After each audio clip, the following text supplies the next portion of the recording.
Let us see this question. Question says A1, A2, A3, Bn, AP, A7, 3 दे रखा है. Product A1, A4 minimum है and the sum of its first n terms is 0, then n factorial minus 4a n plus 2 is equal to what? ये बोला गया है. ठीक है.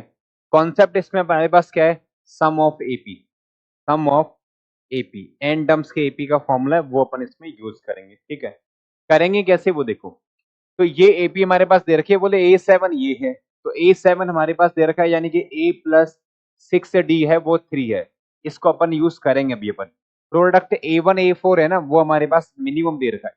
A1 A4 कितना दे रखा है? मिनिमम दे रखा है. तो जो A1 A4 है ना, इसके टर्म को अपन ने कुछ मान लिया, जैसे f मान लिया कुछ भी, या y मान लिया. y इज इक्वल टू अपन ने A1 A4 लिख दिया. A1 A4 मतलब a, और A4 मतलब a प्लस 3d. ये मान लिया, a प्लस 3d मान लिया. ठीक. अब अपन ने यहां से अपन ने क्या किया, 6d की वैल्यू निकाली. 6d की वैल्यू कितनी आई? 3 माइनस a आ गई. कितनी आ गई? ये आ गई. तो हमें अगर 2 से डिवाइड करना है इसको, तो 3d कितना आएगा यहाँ से? 3/2 माइनस a/2. 3/2 माइनस a/2, या फिर बोले 1/2 3 माइनस a. ये आ जाएगा. हमने वैल्यू पुट कर दी यहाँ पे इसकी. तो यानी कि a times of a plus a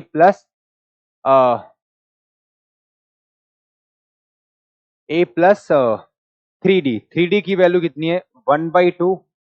1/2, तो 3 को अंदर 1/2 का अंदर मल्टीप्लाई कर दो तो कितना आएगा? 3/2 और माइनस का a/2, ये आएगा. ठीक. 3/2 माइनस a/2, तो a माइनस a/2 a/2 होता है. तो यानी कि a टाइम्स ऑफ 3/2 और प्लस का कितना आया? a/2. तो वो अपन ने कॉमन ले लिया वहां पे, तो a/2 तो बाहर आ गया, और यहाँ पर a प्लस 3 बच गया. क्या बच गया? a प्लस 3 बच गया.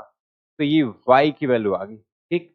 अब हमने देखा इसको, तो मिनिमम का अगर अपन देखना चाहें तो -3, और ये यहाँ पर हो रहा है.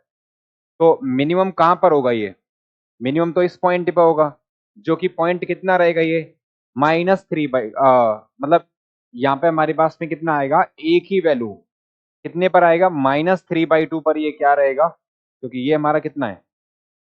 -3 है, ये 0 है, तो मिड में रहेगा, तो -3/2 पर मिनिमम रहेगा. तो एक ही वैल्यू हमारे पास ये आ गई -3/2.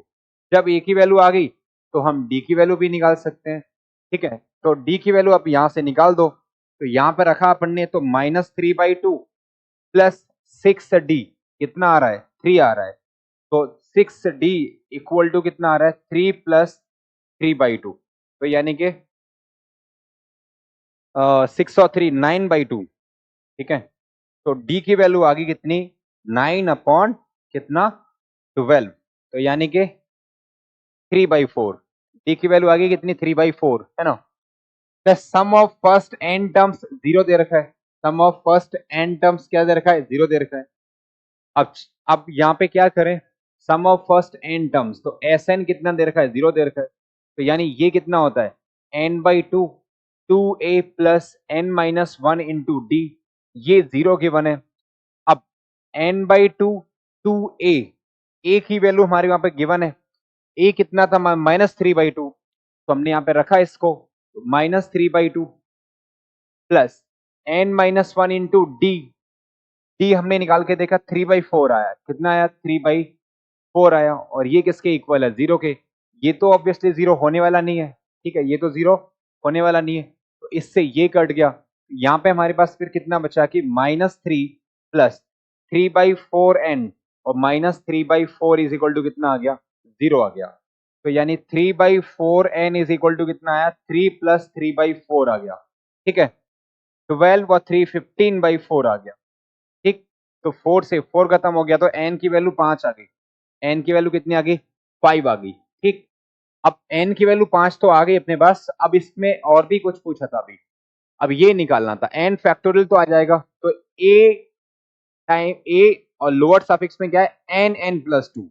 तो ये निकाल लेते हैं. तो हमारे पास में क्या है? a(n(n+2). तो इसका मतलब क्या है? a, तो ये कितना आ गया? 5 इंटू 7 35 आ जाएगा. a 35 की वैल्यू कितनी है? a plus 34d. a plus 34d. अब a कितना था? a तो -3/2 था, प्लस 34 इंटू डी कितना था 3/4 था, कितना था 3/4।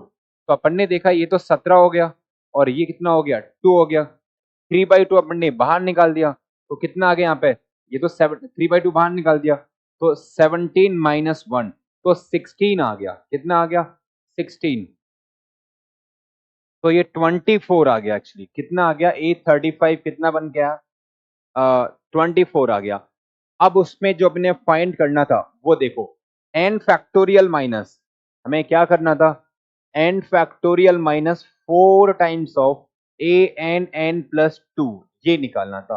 तो अब लिख दो 5 फैक्टोरियल माइनस 4 टाइम्स ऑफ, इसकी वैल्यू 24 दे रखी है, ठीक है। तो ये 120 हमारे पास ये कितना दे रखा है 5 इंटू 24 माइनस 4 इंटू 24, तो ये तो 24 आ गया। क्या आ गया इसका आंसर फिर 24, यानी कि ए ऑप्शन है वो हमारा क्या हो गया करेक्ट आंसर हो गया। ओके